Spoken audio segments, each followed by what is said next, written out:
Dad's Gone Bad Gaming. Like and subscribe. Hey everybody, I don't think I've ever been more excited about the release of a book or a movie than I am for Bethesda Game Studios' upcoming release of Starfield. Oh my god, does this look amazing. I am a huge fan of Bethesda games. Among my favorites, Fallout 3, Fallout New Vegas, Fallout 4, Fallout 76, and my favorite game of all time, Skyrim. I am very excited to talk about the game footage Bethesda released in their exceptional video, Starfield Direct, which I highly recommend you check out if you are a Bethesda fan. Even at first glance of the in-game footage, the graphics are next level. It does seem like Starfield is a accumulation of all the different engine types and all the different mechanics that Bethesda has created over the years. They said that they set the flag here as a starting point, and it truly feels that they've evolved every aspect of this game's design and engine. I mean, look at these worlds. They're fantastic. In the video, Bethesda said that they worked closely with NASA and pulled information from many sources to try to simulate the galaxy around them. And these releases are definitely showing like gorgeous terrains, all kinds of life, different creatures, different life forms. Bethesda's done a really great job at presenting this game to someone like myself who is such a fanatic for open world environments where you can truly choose what you want to do and who you want to be and how you interact with the universe. Bethesda has come up with a new lighting technology which they call real-time global illumination. This technology incorporates the type and color of the star as well as the composition of each planet's atmosphere to provide realistic real-time lighting on each world. Amazing!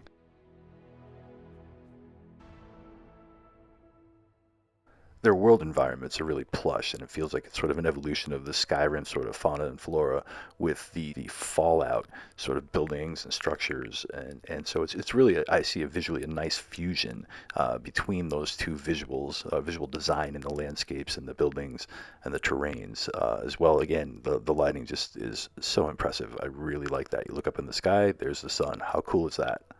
In the release, Bethesda said that they worked intensely to bring a new level to the combat mechanics, the guns, the design, the mechanics of how they work. You can have jetpacks, all kinds of weapons. It really creates that FPS playability like you would see in Call of Duty and other FPS-style games that you can play. But everything's been Bethesda-fied here, so it's really familiar and it's comfortable, and yet it has this new excitement of having really incredible explosions and weapons and combat ability and movement. In the release, they give us a look into the interaction system of the character. They've kept with the rotary-style design of the user interface. It has a robust inventory system that has familiar category menus like weapons, spacesuits, and food. I wonder if Starfield is going to have a brutal survival mode. Perhaps the most absolutely exciting part about this release to me is the starship. I love spaceships. It's always been my thing. So Bethesda says that the ship is your home. Couldn't agree more. One of my favorite part of Bethesda games is your home or your encampment or your base. I love building stuff. And in this game, your starship is your home, your portable home amongst the stars. And they say you're going to be able to hire crew at space stations to be able to populate your ship. In your ship, you can install stations that increase the functionality of your ship, as well as other aspects of it. These modules can allow you to build more compartments for crew and living quarters, as well as putting in technologies like this that allows you to see a star system through that console there in your ship. You can build a crafting station, storage lockers for your weapons racks, as well as design the cockpit. And all the interiors apparently are custom designed to wherever it is that you actually get the upgrades from. So it might be a different visual style from one space station or world to another when you choose to upgrade your ship. Either way, you fly your ship down to the spaceport, and there's a guy there that you can talk to that can help you modify your ship. And they are toting an incredible amount of variations to be able to design your own ship. Again, Bethesda has put an amazing amount of time and energy into creating a very dynamic and versatile ship design system and ship building and modification system so that everybody can build a ship any way they want to. You could build small ships or you could build large ships. These are like freighter style. And these ships are actually fairly massive if you were to be standing on it. See, we're pretty far away from there and that ship's pretty big. Anyway, they say every single part of the starship is upgradable and modifiable, and that looks fantastic to me. And each component that you add to your ship gives the ship different bonuses and different abilities, like might be increase your cargo or the amount of crew members you can have or the type of crew members you can have, different workstations you can have. As you can see here, you can design the ship to visually look any way that you want, which I am incredibly excited to see and use. It shows you the connection points, it looks logical, everything snaps to grid, it fits together, and each module affects both the look of the ship as well as the interior of the ship. That's an amazing tool, and you can color every piece of the ship. Amazing. Ship design has always been a big, huge part of my likability of various games. Look at that, you can even do ridiculous stuff if you want to, and it'll fly. Starfield's character generation system offers 40 presets that you can choose from, and each of those are a starting point to build your character. The tool set is familiar, but yet evolved. The faces look much more realistic in this game, and it just looks like a lot of fun. And so they have provided us with backgrounds. In these backgrounds, you get to choose 3, which starts you with 3 skills that just might come in handy sometime. Bethesda also provides up to 3 optional traits that add another layer to character design. These traits have both positive and potentially negative aspects that you can choose to be part of your character's story. Using the best of the skills and perks from previous titles, Bethesda has put together an entirely new skill tree system for Starfield. Using a skill point you gain each time you level, you can unlock or upgrade a skill. Each skill has 4 ranks that you can advance through completing quests relative to that skill. And now there are 5 skill trees, each having a horde of these skills to unlock and upgrade. The first skill tree is physical, followed by social, then combat, science, and lastly, tech. You know everybody's going to get boost pack training. I mean, look at this. Of course you want to do death from above. Yes, neuro strikes, punching people so hard that it knocks them like off of buildings and just bam. I can't wait to play this game. Endless possibilities await. But we've only talked about ships and characters at this point. There's still a game to talk about. In Starfield, Bethesda is presenting a galaxy full of life.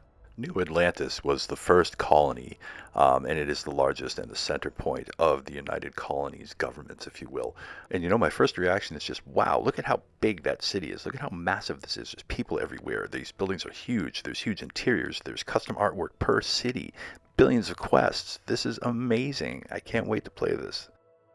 The city of Cydonia is on Mars, and it is the primary mining port of all of the United Colonies. And it looks like they've put a great deal of effort into it, and I can't wait to visit it. It looks very cool.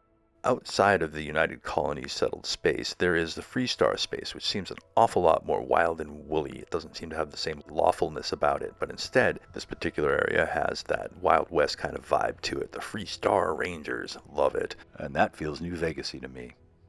Then there's the planet Neon, again in Freestar space, and this is sort of the Las Vegas-y kind of feel to it. It is the pleasure planet, where you can find anything, but apparently there's also a great deal of trouble that might find you there as well. But it sounds like an interesting place, can't wait to go and visit.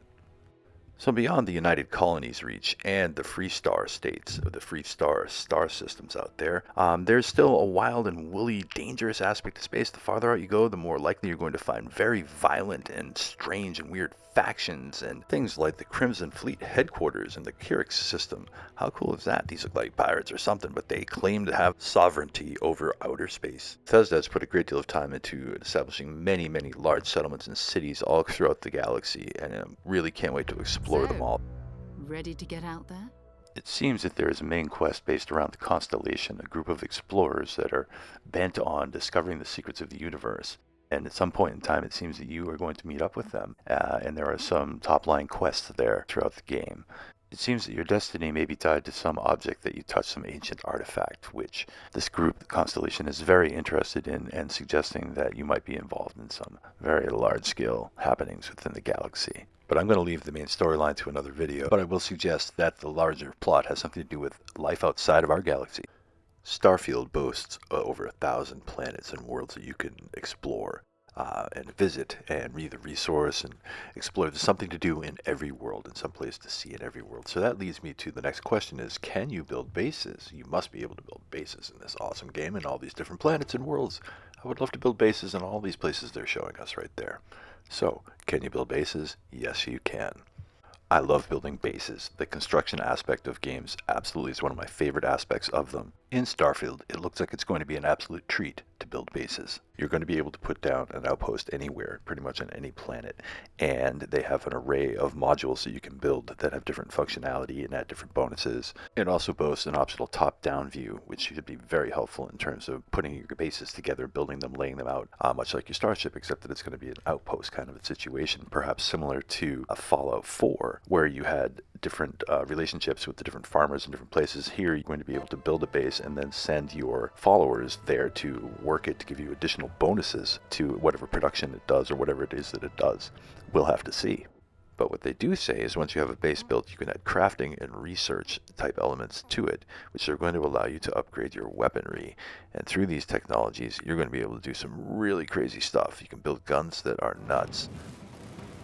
So I'm just going to go ahead and show some snapshots, different weapon types. They're all very familiar. Big, huge guns, assault rifles, sniper rifles, missile launchers. Zero gravity is a thing. So if you're using ballistic weapons, for example, they'll push you backwards in this game. They've thought of all of it. It's going to be really exciting. And look at these heavy weapons, also exciting. I think there's a good balance between heavy weapons and grenades. It's going to be a good balance. It's going to be a fun game. Look at all these guns and all the different modifications you're going to be able to put on them. Nice heavy guns, like minigun, gotta love it. Rifles, more rifles. In fine Bethesda style, you have the option to just simply shoot everything up if you want to, or you could attempt to try to sneak your way through life, or be more of the talkative type. Starfield seems to be able to deliver on all of the familiar skill trees and aspects that you like, with extra added appeal for those who just like to blow things up. God, these game designers are just amazing. I love them. But at its core, one thing I love is that Starfield is going to be an exploration game. I just love exploration games.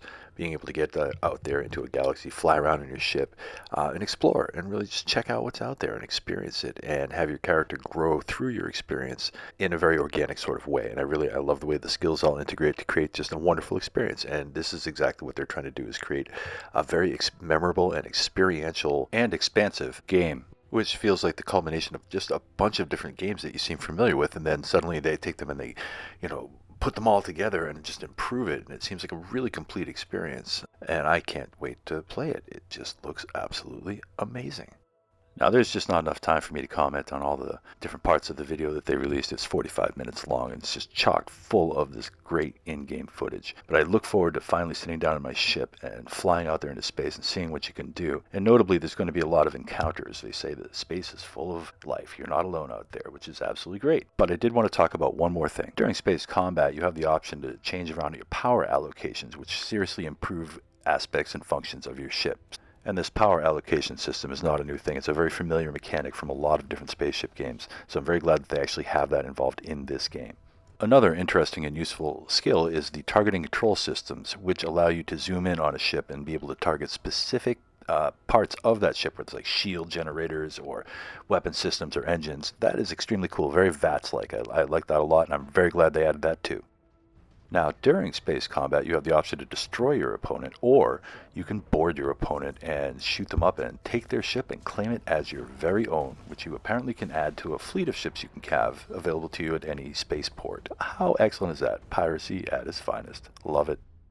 Starfield truly seems to be the next generation open world game to add to Bethesda's library of amazing titles. It is clear that all the programmers, designers, and artists at Bethesda understand what gamers want out of their gaming experience. And so in their own words, they wanted to create an amazing tool set and just cut us loose in this sandbox of a galaxy to explore and have just a lot of fun. And they put a lot of focus into making sure we could play whoever we wanted to be able to play and do whatever we wanted to be able to do, and really, really capitalize on creating a truly open world game that's massive, truly galactic.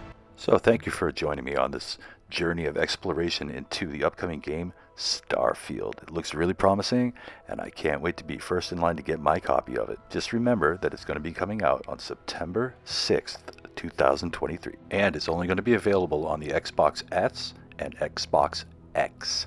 So it's time to buy a new system too. Alright folks, have a great night. Thank you for joining me. Dad's Gone Bad Gaming. Like and subscribe.